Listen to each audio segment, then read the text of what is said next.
Oke, jadi di depan gua dan termasuk gua ini ada dua pemuda, dua mahasiswa yang belum kunjung lulus S1, termasuk gua ya kan. Jadi kalau misalnya gua yang nanya nggak jadi masalah karena gua pun belum lulus gitu. No offense. No offense gitu.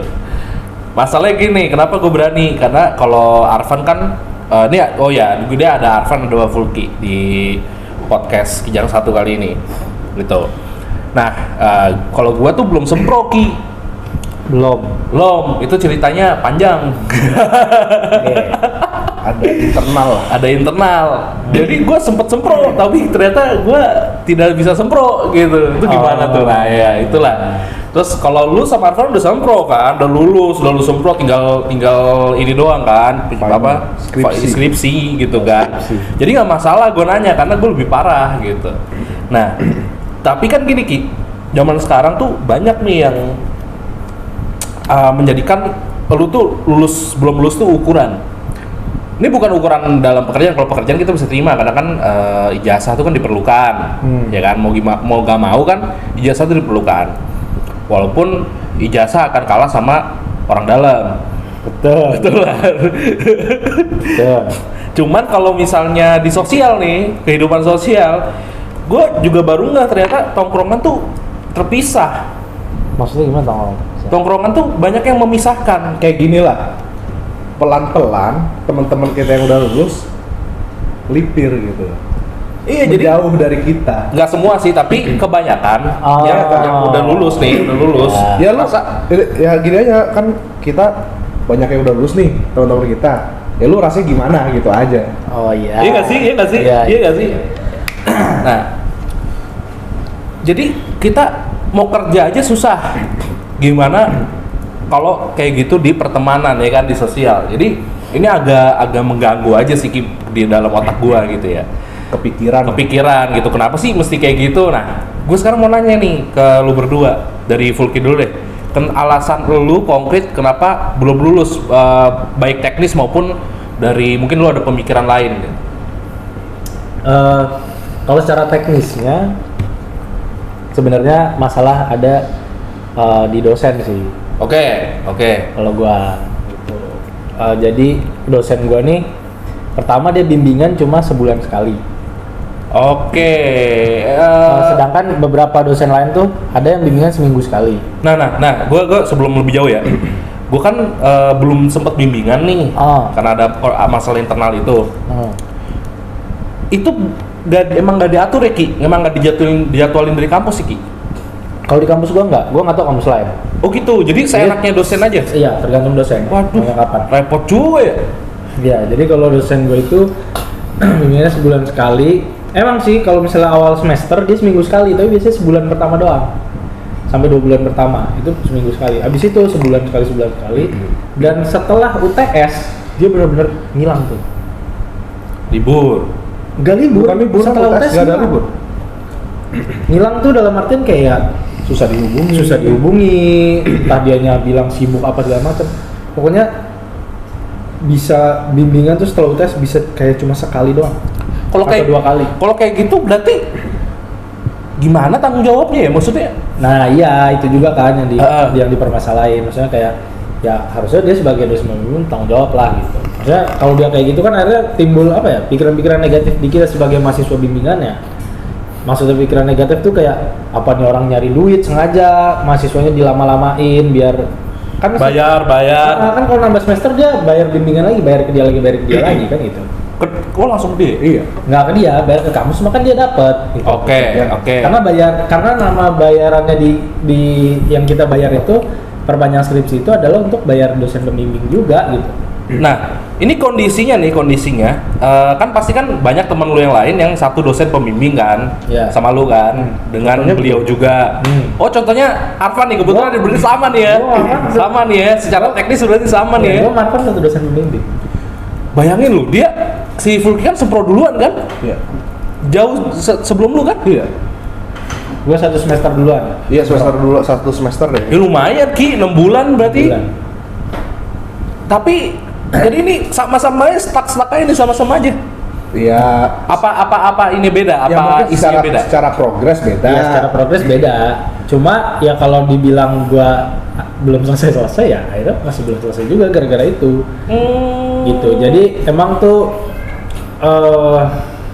gua juga nggak tahu ya gimana ya tuh dosen konsep gini. Kalau selain Arfan ada yang udah lulus belum? selain Yang sejam barengan lu deh. ada. Udah. Ada, tapi kalau masalah dari yang dia sebagai dosen pembimbing satunya cuma 2 orang dari hampir 20 mahasiswa bimbingannya. Oh lu dosen pembimbing satunya sama ya? Iya, gue pembimbing satu tuh dia tuh. Berarti sama kayak gue ya? Si ibu itu dosen pembimbing satu. Nah, yang dia sebagai dosen pembimbing 2 banyak yang udah lulus. Karena pembimbing 2. Dia pembimbing 2. Pembimbing satu. Pembimbing 1. Gitu. Kalau soalnya gini, kalau pembimbing 1 kan dia yang nentuin nih anak boleh lanjut, udah boleh lanjut ngambil data apa belum. Nih anak udah boleh lanjut sidang apa belum. Gitu. Baru 2 orang nih yang barengan lu yang udah lulus. Ya, yang dia dosen pembimbing satunya, bukan 2. Kalau dia yang dosen pembimbing Banyak. udah banyak. Cuma kalau yang dia pembimbing satunya baru 2 orang. Dari sekitar ya hampir 20 anak. Oke. Itu secara teknis. Tapi lu ada pemikiran lain nggak? Maksudnya gini. Ya pastilah kita semua pengen cepet lulus lah, Iya, pengen. iya. Karena bukan apa-apa, bukan cuma masalah ijazah, tapi kan bayar mulu. Iya, betul. Top up mulu tuh kalau di game. Betul. Top up mulu. Top up. Masalahnya kalau di game kita top up terhibur, ini Iya. mah top up sengsara. Pusing. Nah, tapi mungkin setelah itu lu tercerahkan gitu kayak ya udah gua Iya, ada santai. hikmahnya. Iya. Itu ada nggak maksudnya lu udah akhirnya punya pengalaman apa gitu? Iya, gue ngerasa banget sih. Maksudnya ya ada hikmah yang bisa gue dapat lah gitu. Mungkin apa ya, kalau gue mikirnya positive thinkingnya ya. Ya mungkin emang ini jalannya gue kayak gini untuk nanti kedepannya biar gue dikasih lebih mudah lagi gitu setelah lulus.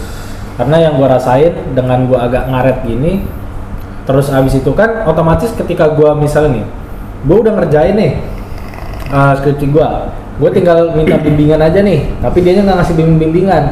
Gue orangnya tipe yang nggak bisa diem aja di rumah, maunya tuh gerak.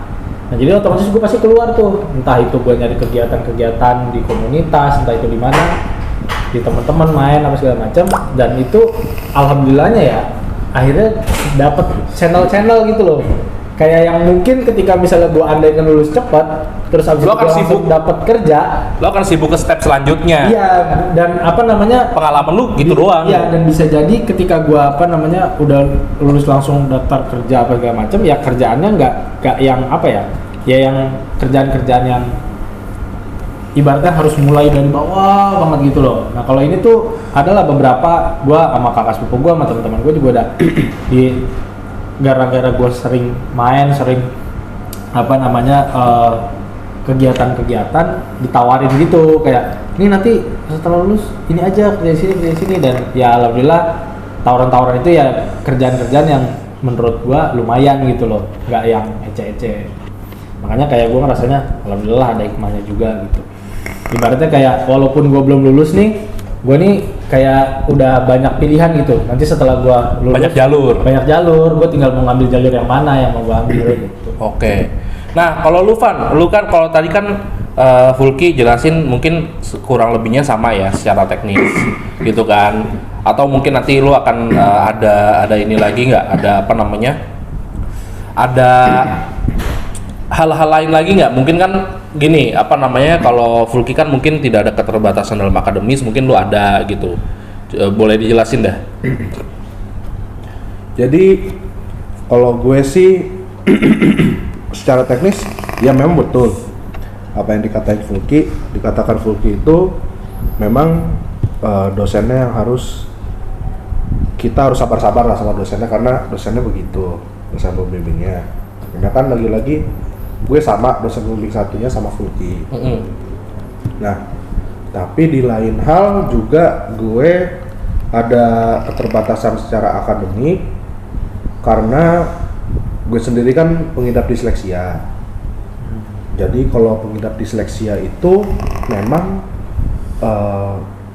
ya gue bukannya mau Excuse gitu ya. excuse apa gimana, tapi yang jelas kayaknya menurut gue dan menurut orang-orang di di belakang itulah yang dia meneliti tentang gangguan-gangguan, baik itu gangguan mental, gangguan apa ya? Iya. Ya, lanjut. Gangguan-gangguan mental, gangguan-gangguan otak kan, kalau kayak gitu kan kelainan otak tuh, disleksia itu. Nah, itu tuh menjadi suatu hal yang harus menjadi apa ya, standar ketika orang itu memiliki gangguan tersebut dan mengatakannya, gitu loh. Makanya di sini gue mengatakan bahwa ya emang benar gue mengidap disleksia, dan disleksia yang gue alami. Jadi setiap orang tuh disleksia itu berbeda-beda ya. Nggak semua orang disleksia tuh sama, nggak semua orang disleksia punya kebutuhan khusus yang sama gitu. Tapi kalau gue itu merasakannya adalah gue itu dari metode pembelajaran memang gue tidak bisa mainstream, nggak bisa kayak orang-orang biasa gitu loh. Jadi gue harus ada modifikasi sedikit. Makanya gue sendiri juga punya learning support. Ya, learning support itu bertujuan untuk ya supaya apa yang gue pelajari dapat tersampaikan dengan baik ke guenya gitu loh. Nah, jadinya karena gue punya kendala tersebut, itu mempengaruhi cepat atau lambatnya dari proses skripsi gue. Karena perlu diketahui juga, gue itu lagi walaupun gue tinggal maksudnya udah skripsi, tapi gue masih ada beberapa mata kuliah yang gue harus ambil gitu. Masih ada mata kuliah yang gue harus ambil, sehingga ya itu juga yang memperlambat skripsi juga Progres. Mungkin ya syukur-syukur gue bisa kebut semester ini, tapi ya kalau nggak bisa ya gue harus sabar untuk di semester depan. Tapi yang jelas ya kalau gue sih gini, kalau sekarang lebih mentingin mata kuliah dulu nih supaya beres dulu nih, jangan sampai ada yang D, ada yang E, sehingga nanti harus ngulang lagi, kan malah lebih apa ya, lebih betein gitu loh, lebih keselin gitu, lebih nyebelin lah. Jadi kita rasanya ya kan kita tinggal ini doang, tapi karena itu doang jadinya menghambat kelulusan kita nantinya, kan begitu. Makanya gue sekarang lagi kejar mata kuliah dulu, karena ini juga terakhir di semester ini baru mata kuliahnya, habis itu gue langsung fokus skripsi gitu loh. Karena kan memang per mata kuliah juga kan memiliki tingkat kesulitan yang berbeda-beda. Jadi nggak semua mata kuliah tuh kayaknya aman gitu. Kayak misalnya kalau Pancasila dibandingin sama intervensi non klinis kan pasti beda ya, gitu loh. Kalau Pancasila kita masih bisa tutup mata gitu, kita nggak masuk berapa kali juga kita tetap bisa jawab soal UAS atau UTS gitu loh. Jadi ya gitu sih, itu yang menjadi apa penghambat gue gitu. Oke. Tapi ada plusnya nggak dari itu? Ya ada, gue pelan-pelan kayak nemuin keahlian dan meningkatkan skill sih, yaitu dimana ya sekarang ini gue lagi fokus untuk berjualan jam tangan, ya walaupun online daring gitu, tapi ternyata toko jam gue ini termasuk positif ya, orang-orang yang ininya apa ya, orang-orang yang menilainya itu positif. Bahkan kemarin itu sempat mau masuk apa jam tangan dari brand-brand terkenal juga, yang dimana itu akan mendapatkan, gue juga dapat income-nya lebih tinggi dari itu kan. Nah terus habis itu gue juga sekarang lagi menekuni di bidang elektronik, yaitu adalah reparasi laptop atau komputer gitu. Jadi ya alhamdulillah juga ada aja gitu ya di situ. Gue emang kayak nanam bibit gitu loh. Gue nanam bibit nih, gue seenggaknya punya skill di sini, gue udah punya kayak namanya di sini, apa namanya, nama tokonya. Jadi orang tuh kayak seiring berjalannya waktu pasti cepat atau lambat pasti kita akan apa ya, akan bisa ada di titik dimana itu akan bermanfaat buat kita juga, akan menghasilkan juga gitu loh. Jadi ya menurut gue itu sih nilai plusnya ketika gue nggak cepet-cepet untuk ya setelah lulus gue langsung kerja, atau gue kan gue juga niat S2 di luar negeri. Kalau gue S2 di luar negeri kan bisa jadi skill-skill yang sekarang ini kan nggak gue dapetin gitu loh, karena gue udah keburu ke luar negeri gitu loh, kan begitu. Oke, menarik nih. Jadi apa namanya, Arfan ini ya, apa namanya, malah dia itu dengan segala keterbatasannya sebenarnya ya, malah dia itu bisa apa namanya mendapatkan ilmu-ilmu di luar dari edukasi yang dia apa namanya, apa ya bahasanya, terima di kampus gitu. Nah ya, makanya ini juga menjadi suatu problematika juga ketika nggak hanya di tempat kerja tapi di kampus pun, di tempat pendidikan itu ini ya masih apa sulit untuk menyesuaikan orang-orang yang dengan berkebutuhan khusus seperti disleksia dan lain-lain sebagainya. Mungkin Arfan dan Fulki lebih tahu karena itu kan majornya kalian ya. Iya. Nah, tapi yang gua rasain nih gini, Ki, Van nih, kayak apa namanya, ketika lu udah lulus, beban hidup lu otomatis bertambah. Iya. Itu kenapa? Karena lu udah dinyatakan lulus. Seharusnya kalau lu adalah orang yang waras, kalau lu orang yang benar-benar sadar, aware gitu ya. Kalau lu orang yang benar-benar pejuang, lu tuh udah tahu nih, oh, gua apa namanya udah sarjana loh. Abis ini gua ngapain gitu kan. Tapi ketika lu masih mahasiswa, lu masih ada status mahasiswa, di KTP lu masih ada tuh apa, mahasiswa pelajar gitu ya. Itu lu lebih ringan karena ya kalau lu ditanya ke sama orang ya kita mahasiswa gitu. Belajar. Dan yang eksternal itu bonus. Iya. Yang seperti lu lakuin, Arfan lakuin itu bonus. Jadi nggak ada beban gitu, dan lu masih bebas gitu kan.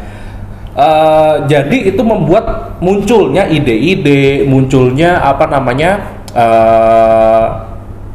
pengalaman baru, betul. Dan terbukanya channel-channel, jalur-jalur yang bisa berguna buat kalian depan. Nanti masa depan kalian gitu. Betul. Nah, yang banyak terjadi kan gini, Ki, Van, kayak apa namanya, terutama karena online ya. Karena online gue ngerasa banget. Karena gue juga kan akhirnya terlempar lagi ke apa namanya kelas-kelas junior gue nih, yang mereka memang bahkan dari awal ngampus udah online gitu. Kerasa lu perbedaan mentalnya, bayangin, kerasa perbedaan mentalnya yang bener-bener parah. Ini gue sedikit sharing ya, nggak apa-apa ya, kayak apa namanya, ketika itu gue tuh ngajak junior gue tuh punya, ini gue tapi nggak satu kelas ya, tapi karena kita berhubungan akrab, dekat, itu gue, dia punya project, punya tugas kampus, gue bantu gitu. Dan gue waktu itu masukin ke apa namanya lembaga kantor nyokap gue bekerja, yang dimana posisi nyokap gue itu mungkin kalau orang awam nyebutnya dirut kali ya, direktur utama gitu. Yang dimana seharusnya mereka ya benar-benar bisa dimanjakan lah gitu, karena kan mereka itu kan apa namanya ibarat kata kalau masuk ke situ itu dipegang sama direktur utamanya langsung. Dan lu tau lah itu udah rahasia umum, kalau lu misalnya dipegang sama direktur utamanya langsung ya lu bakal otomatis kayak menjadi privilege gitu. Dapat privilege menjadi anak emas gitu. Nah tapi mereka itu karena karena satu dua hal yang sebenarnya bisa di-adjust, bisa apa namanya diselaraskan dengan tugas mereka, dan itu sedang progres mau diselaraskan, bahkan mereka cabut loh, kayak nggak ada mau, wah kita tetap berjuang gitu. Oh, ini fightnya kurang gitu. Nah, gua khawatir kalau misalnya banyak lulusan sarjana yang dari kelas online seperti ini, maka ini akan menjadi penurunan kualitas SDM kita kan. Iya, gitu. Nah, jadi kalau gue pribadi, kalau gue ditanya kenapa sih lu santai aja gitu ya, mungkin pertanyaan yang bagus tuh, kenapa lu santai aja padahal lu belum lulus, ya gue bilang ya gue bukannya sombong, gue bukannya gimana-gimana, tapi gue bisa jamin 80% lulusan apa namanya sekarang nih, yang lulus sekarang nih teman-teman gue dan lain-lain sebagainya, apa namanya skillnya, pengalamannya itu di bawah gue. Bukti konkretnya adalah banyak teman-teman gue yang udah lulus minta kerjaan ke gue, Malah minta minta kerja belum lulus. Iya. Gitu. Jadi mereka itu banyak yang ternyata mentalnya itu belum sadar secara mental gitu bahwa gue nih udah sarjana loh gitu. Gue tuh harusnya begini-beginian tuh udah nggak perlu ini lagi karena gue harusnya kan udah paham gitu loh. Ternyata waktu mereka kuliah ya mereka mengedepankan lu kelulusan Kecepatan itu. aja. Padahal mereka kalau dibilang berasal dari keluarga yang tidak mampu juga enggak gitu kan. Ya kalau misalnya mereka dari keluarga yang tidak mampu, kebanyakan ya temen gue yang memang kepepet, yang memang keluarga tidak mampu, mereka sekarang udah pada kerja tanpa harus ngomong ke gue karena mereka kan udah struggling, udah fight dari awal. Iya. Gitu. Masalahnya kalau anak yang mampu seperti kita misalnya gitu ya, kalau kita cuman digembleng sekolah, kita nggak ada mental, kita nggak terbangun gitu kan, nggak terbangun gitu. Sadar gak sih lu pada sadar kan? Sekarang juga tanya, teman lu udah pada banyak yang udah pada lulus kan? Temen lu udah pada kerja belum? Banyak yang belum. Jadi apa ya? Ini suatu fenomena ya, karena kita harus berhadapan dengan situasi COVID-19 yang dimana itu merubah segala skema dalam hidup kita ya, yang dibilang pemerintah new normal ya kan. Nah, tapi result daripada itu adalah penurunan kualitas daripada SDM kita sendiri ternyata gitu kan. Nah, terus gue mau nanya nih, lanjut lagi. Menurut lu pelajaran yang lu dapat dari kampus kalian ini kan sama ya, sama nih bareng-bareng. Jadi pertanyaannya sama lah. Itu tuh berguna nggak tanpa adanya pengalaman yang kalian sekarang dapetin? Coba dari Fulki dulu deh. Wah, kalau misalnya tanpa pengalaman, Iya. sangat tidak berguna. Aduh. Mohon maaf nih, gua buka-bukaan aja. Gua kan adalah sekarang beberapa pengalaman, entah itu jadi volunteer, entah itu kerja yang kontraknya cuma beberapa bulan gitu di luar. Udah pernah gitu ibaratnya menjalani dunia pekerjaan dan segala macam. Yang saya rasakan ternyata apa ilmu yang di kampus itu gini. Kalau gue ngelihatnya gini, pada akhirnya gue ngeliat gini, anjir kalau kayak begini ceritanya, gue nggak usah ngampus aja. Yang penting gue ikut banyak Bisa gitu ya? ikut pelatihan aja. Maksudnya kayak training ya? Iya, gue nggak usah kuliah 4 tahun deh. Gue cukup ikut 5 kali pelatihan yang pengen gue ini kerja. Misalnya gue mau kerja jadi HR misalnya, human resource, gue terus cukup 5 kali ikut pelatihan human resource atau 3 kali aja pelatihan human resource. Andaikan ijazah S1 itu nggak perlu dilihat, sangat mampu gue untuk menjalaninya. Karena memang yang dipakai skill-skillnya itu ya memang skill-skill yang didapat tuh justru bukan di kampus gitu. Ya memang basic lah di kampus. Cuma maksud gue ketika lu ikut pelatihan ataupun gak usah pelatihan lah, lu masuk kerja terus nanti beberapa bulan atau di training dulu sebulan misalnya, atau nanti lu sambil kerja sambil ngikutin tuh alurnya gimana, minta diajarin sama senior lu, sama supervisor lu, bisa gitu. Maksudnya bisa ngejalaninnya gitu. Artinya kalau dibilang ya yang tadi lu bilang ilmu di kampus doang tanpa pengalaman yang kita cari di luar, ya nggak ngasih apa-apa, susah semua. Mau hidup di dunia pekerjaan pasti kaget. Tapi ya memang kayak gitu. Jadi maksud gua ada kok beberapa senior gua gitu ya. Iya. Dia itu justru lulus cepat nih, dia 4 tahun lulus. Oke. Tapi setelah lulus dia itu bener-bener nganggur sampai 2 tahun nggak kerja. Itu cuma untuk nyari pelatihan, dan nyari pengalaman. Nyari channel dia nongkrong di mana, kenal-kenal sama orang, dari channel apa, ikut pelatihan sono sini, ikut magang kerja di tempat orang. Dan menurut gua kayak anjir, di situ akhirnya gua ngerasa kayak gua walaupun belum lulus, statusnya belum lulus, cuma gua tuh udah punya pengalaman itu gitu. Jadi gua ngerasanya kayak ya sebenarnya nggak jauh beda gitu gue sama mereka. Cuma bedanya ya itu tadi, dia lulus duluan baru nyari pengalaman, gua belum lulus tapi udah sambil nyari pengalaman gitu. Nah yang masalah kan kadang ada orang udah lulus cepet langsung pengen kerja aja tiba-tiba tanpa punya pengalaman. Nah itu yang kelar tuh pasti yang gitu. Oke. menarik nih tadi disebut dibahas magang. Nanti kita akan bahas juga. Kalau lu Van, menurut lu gimana nih ilmu dari kampus, dari universitas tanpa adanya pengalaman yang lu dapet, apakah berguna? Ya kalau Oh iya, ini sorry gue potong. Ini perlu garis bawah ya. Pengalaman itu bukan berarti lu harus selalu kerja sama orang. Kayak misal Arfan bangun bisnis, betul, itu kan portofolio. Jatuhnya pengalaman. Nah ini oh ya, gue jelasin dikit nih guys. Ini bener juga nih portofolio. Jadi gue juga kaget juga gitu ya, kemarin gue ke junior gue juga, lagi-lagi ke junior gue yang mereka ngampusnya langsung online.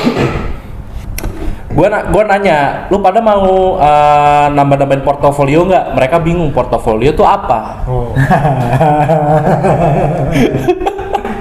Jadi guys, portofolio itu adalah ibarat kata kolektif ya, kumpulan. Iya. Kumpulan dari pengalaman-pengalaman yang lu punya. Iya. Dan itu secara pribadi pun bisa. Bisa. Lu misalnya buat konten apa, lu masukin bisa, gitu kan? Zaman sekarang kan orang anak-anak kan suka bikin TikTok, bikin Instagram, mungkin. Engagementnya dari TikTok, misalnya lu bikin TikTok gitu, joget-joget apa gimana, atau endorsement bahkan itu udah lebih bagus lagi kan. Engagementnya bagus, itu jadi harus didokumentasikan jadi portofolio kalian. Gitu, jadi nggak harus magang, nggak harus kerja gitu. Ini cukup lu melakukan sesuatu yang mungkin akan berpotensi memiliki bobot lah gitu ya ke depannya, buat lu ke depannya. Terus lu simpan itu ke dalam satu dokumen gitu, jadi portofolio. Nah lanjut Van, tadi pertanyaan gue yang tadi. ya kalau gue sih jujur sih enggak ada, maksudnya ilmu-ilmu yang gue dapat dari kampus. Jadi kampus itu kalau menurut gue sih, kita kuliah itu cuman istilahnya kayak perkenalan aja sih, kayak perkenalan ilmu-ilmu psikologi gitu-gitu apa aja, teori-teori. Tapi kalau buat kerja gitu-gitu ya belum bisa kita pakai, karena kan emang setiap kerjaan ya kayak misalnya jadi HR, terus habis itu jadi asisten gitu-gitu kan beda-beda. Iya. Dan itu memang harus ada ya itu training lagi gitu-gitu. Jadi ya nggak ada. Jadi ya gitu sih menurut gue, yang banyak kepake malah ilmu dari luar, ilmu yang kita temuin sendiri gitu. Iya betul. Sebetulnya kan kalau kayak kuliah doang mah lu sekarang nonton YouTube juga seru udah bisa. Betul ya kan? Betul. Benar tuh, sepakat gua. Sebenarnya emang intinya sih kalau kata gua mau bergerak aja sih gitu.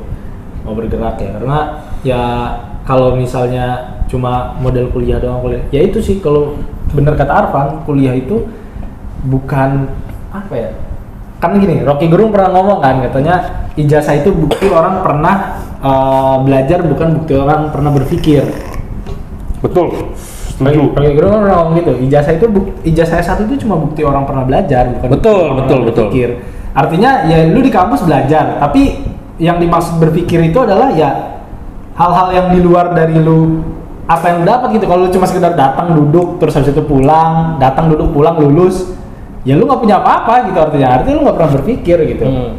Maksudnya kayak ketika lu mau nyoba sesuatu di luar hal yang lu pelajari gitu, berteman, sosialisasi apa segala macam, sebenarnya inti dari kuliah menurut gua sebenarnya ke situ sih, bukannya apa yang misalnya kayak jurusan psikologi berarti harusnya setelah lulus kuliah harus ngerti, bisa ngetes orang, bisa ini ngitung alat tes segala macam. Menurut gua nggak gitu.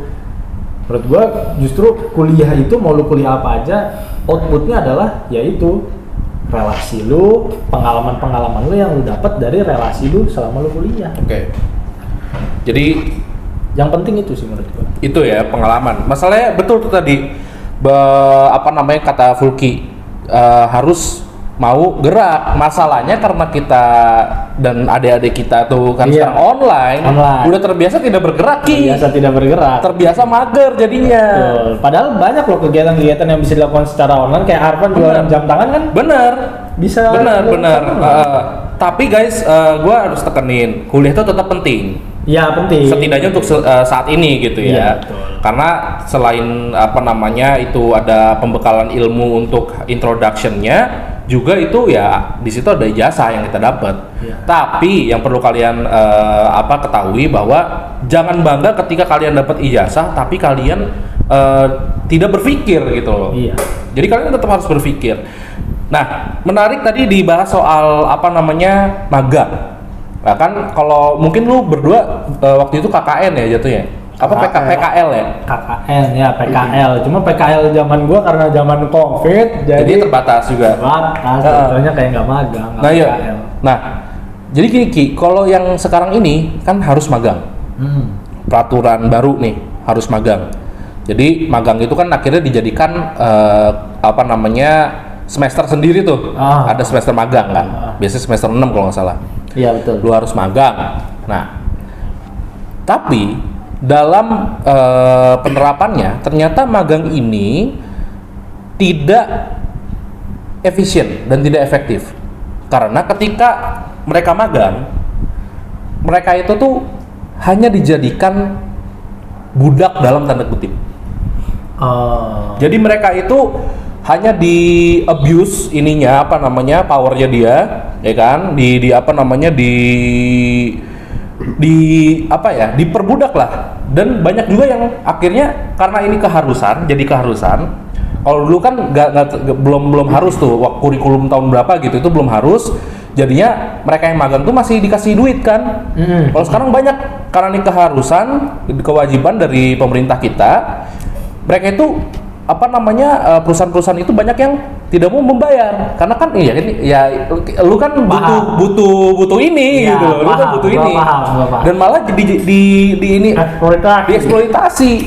Jadi itu perbudakan jatuhnya. Udah perbudakan, apa yang dia dapat itu tidak sejalan dengan major yang dia ini kan gitu.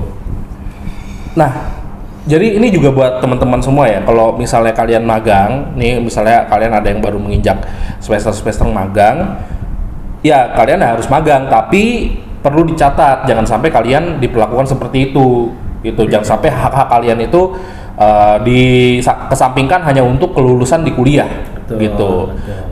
Nah, mungkin babak akhir nih. Ceritain dong gitu. Lu kan belum pada lulus gitu. Ada tidak seorang atau banyak orang teman yang akhirnya membangun circle sendiri nih? Coba dari Arman deh. Ya kalau temen gue sih ya yang jelas orang kayak gitu udah nggak gue anggap temen sih ya. Oke. Ya udahlah, maksudnya dibanding gue pusing, dibanding gue kepikiran terus sama perkataannya atau sama apa yang dia lakuin, ya gue mendingan udahlah, gue nggak nganggap dia temen lagi. Karena ya udah kan kalau bukan teman kan ya udahlah lu gue kan istilahnya begitu. Nah, kalau ada memang mantan temen tuh ada kayak gitu. Cuman ya udahlah gitu ya, maksudnya gue sih nggak begitu inilah, yang penting gue fokus sama hidup gue sendiri, nggak ngurusin gitu ya. Enggak. Kalau Fulki ya pasti ada lah yang ini bukan temen yang sama ya, mungkin dari kampus gitu, dari kampus gitu. Iya, beda. Pasti ada lah, maksudnya ketika udah lulus ya terus dia jadi beda, entah itu kalau dia kan mungkin alasannya orang-orang yang kayak gitu mungkin alasannya ya setelah lulus dia sibuk untuk nyari apa segala macam ya gua emang ini kan lah apa maksudnya mencoba mengerti jalan pikirannya mereka, mencoba untuk memahami mereka. Cuma memang kadang di beberapa kasus ada yang agak beda perlakuannya nih. Di beberapa kasus ada yang beda. Ada yang memang kelihatan emang dia sibuk. Ketika pun kita samper atau gimana, tetap sama, tetap perlakuannya tetap sama gitu. Kemarin lagi sibuk aja nih. Iya, gitu. lagi sibuk aja gitu. Ternyata emang lagi sibuk aja. Cuma ada yang bilangnya, lagi sibuk, gue lagi banyak ini. Tapi ketika ketemu, kita minta tolong apa atau apa namanya, entah itu sekedar ketemu terus ngajak nongkrong apa segala macam, udah beda pelakuannya, entah cara ngomongnya, entah cara dia ini ke kita, respon dia ke kita dan segala macam agak beda gitu. Dan ya kalau gua sama sih kayak Arfan, mikirnya kayak ya kalau yang kayak gitu ya udahlah gitu, maksudnya biarin aja dia dengan hidupnya sendiri, gua dengan hidup gua sendiri. Yang jelas yang mau gua tekenin buat teman-teman yang dengerin ini, kadang tuh gini, kita selama di kampus, selama di perkuliahan itu tuh dalam perjuangannya untuk sampai nanti lulus atau menemukan channel-channel untuk kita kerja apa segala macam, passion kita itu kan kita banyak lah dibantu sama teman kita, banyak orang-orang yang bantu kita. Maksud gue jangan ya bahasanya mah jangan jadi kacang lupa kulit lah. Betul. Artinya sesibuk gimana pun lu apa segala macam lu, hubungan relasi baik ke orang-orang yang dulu harus pernah dijaga. Bantu lu itu harus dan wajib dijaga. Jangan sampai putus gitu. Karena ya maksudnya ya tahu diri aja gitu.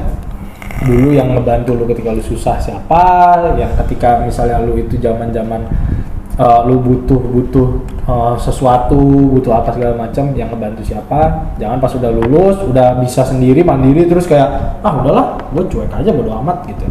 Gue udah bisa sendiri terus bodo amat, ya jangan kayak gitu gitu. Apalagi sampai merendahkan ya. Apalagi sampai merendahkan temen yang dulu ngebantu lu, malah terus jadi direndahin gitu, dianggapnya kayak udah gue udah lebih ini daripada dia, gue udah bisa ini sendiri, gue udah punya ini, akhirnya bodo amat. Ya kalau kayak gitu sih bangsat ya. Suara apa? Bahasa kotor sudah dikeluarkan, Bung. Nah, ya. Jadi emang nih aneh banget, fenomena ini aneh juga karena ini nggak cuma terjadi sama kita, tapi banyak buat nanya ke teman-teman gue yang lain juga banyak yang seperti itu, yang iya gue juga gitu tuh, teman gue ada tuh yang kayak gitu-gitu. Nah ini apa ya, gini loh guys, ketika misalnya gini, kita dalam medan perang itu kan jalur, misalnya walaupun yang diperjuangkan sama, tapi kan jalurnya itu berbeda-beda. Misalnya ada yang mendaki gunung, ada yang lewat laut. Makanya kan misalnya kita bicara tentara lah, ya kan tentara kan nggak cuma darat. Iya, betul. Ada yang di udara, ya kan, ada yang di laut, ada yang di darat, gitu kan. Bahkan ada pasukan khusus gitu. Maksudnya mereka itu cara menempuh itu berbeda-beda. Ya kita coba bayangkan di kehidupan kita lah gitu. Dan apakah antara tentara darat, angkatan darat, angkatan laut sama angkatan udara itu jadi merasa dia mah bukan tentara kayak gua, kan enggak, tetap dalam satu komando Tentara Nasional Indonesia misalnya gitu kan, TNI gitu. Jadi hal-hal seperti itu seharusnya dibuang jauh, karena roda kehidupan tuh berputar kan. Betul. Roda kehidupan tuh selalu berputar. Kadang lu di atas, kadang lu di bawah. Ya, mungkin lu sekarang lulus lebih cepat, tapi mungkin yang lebih sukses temen lu yang lulusnya belakangan kan nggak ada yang tahu. Betul. Gitu. Jadi tolong teman-teman yang mungkin merasa seperti itu dikurang-kurangin lah gitu. Jangan sampai keterusan, karena takutnya menjadi beban hidup buat kalian di kemudian hari gitu. Iya, betul benar. Nah, terus ada yang mau disampaikan lagi nggak nih dari Arfan maupun Fulki nih? Ya udah sih. Udah ya. Ya paling kalau dari gue itu sih ngerangkum yang tadi diomongin. Intinya di sini kita bukan ngomongin atau membuat stigma bahwa kuliah itu nggak penting, betul. Bahwa kuliah itu jelek. Nggak, kuliah itu penting kok. Kalau lu misalnya sanggup dan ada dananya apa segala macam, ya kuliah lah. Maksud gue jangan nggak kuliah gitu, sayang gitu kalau nggak kuliah. Cuma memang kadang ada orang-orang yang udah kuliah ya cuma kayak gitu, artinya ya kurang bisa memanfaatkan ketika dia kuliah itu gitu. Maksudnya ketika dia kuliah kan harusnya banyak hal yang bisa dia dapat, nggak cuma yang dari kelas aja. Tahu lulus aja gitu. Taunya lulus aja. Oke. Itu sih paling. Dan mungkin karena ini kita Zakdani kan satu tim sekarang, apalagi udah perluasan nih, bentar lagi kita akan buat konten-konten lainnya Ki ya. Kita akan membuat production house dan lain. Gua mau sebut salah satu nama nih yang udah lulus, dia ini udah lulus. Tapi dia ini menurut gua ya, ini nih anak nih oke banget, bisa dicontoh buat teman-teman yang lain gitu. Itu adalah Zaki. gitu. Zaki itu tuh gini kayak Bang Jack. gue setelah dilulus gue tawarin, Juk lu mau nggak masuk sini gitu kan. Dia bilang, wah gue ini sih takut kalau misalnya masuk sini passion gue nggak kekejar. Jadi dia tuh tetap idealis, tapi idealisnya tuh nggak tai gitu loh. Maksudnya idealisnya tuh ketaker gitu. Maksudnya dia tuh udah itu berpikir karena sepanjang kuliah dia tuh berpikir gitu loh. Jadi dia bisa berpikir buat kedepannya gimana. Nah, dan Zaki itu tuh walaupun dia udah lulus ya nggak kayak yang tadi kita omongin ya kan, walaupun dia udah sibuk juga itu nggak merasa udah nggak sefrekuensi nih karena mereka belum lulus, gue udah lulus, nggak gitu. Nggak tapi kacang lupa kulit lah. Betul, tapi setiap kita ini bahkan dia sering ngomong, Van, misalnya ke Arfan ya, Van, lu mau ke Taichan nggak gitu ya Pak? Dia kan suka Taichan tuh, suka ngajak juga gitu, suka ngajak nongkrong gitu kan. Jadi kan kayak gitu enak ya, punya hidup seperti itu enak gitu. Lu tetap di respect gitu kan, kerjaan lu lancar, passion lu kekejar, jadi nothing tulus banget gitu, hidup lu tuh enak banget gitu loh. Beda kalau misalnya mungkin ada temennya Arfan, temennya Fulki yang seperti Fulki tadi bilang kacang lupa kulit gitu kan, dan udah dikatain bangsat lah gitu. Karena kan jadinya sebel ya Ki ya, jadi sebel gitu. Intinya teman-teman, sekali lagi ya gue harus tegesin, jalan hidup orang tuh berbeda-beda dan roda kehidupan tuh terus berputar gitu loh. Kalian kalau misalnya tidak mikirin sesama, itu kalian mau hidup di mana gitu kan? Karena kan kita ini hidup ini bersosial gitu. Makhluk sosial, jangan lupa gitu lah. Ya, dari Arfan udah, dari Fulki udah, dari gue juga udah. Mungkin segitu aja untuk podcast kali ini. Terima kasih sudah mendengarkan sampai habis dan sampai jumpa di podcast Kijang 1 berikutnya. Kijang 1 masuk, Kijang 1 masuk.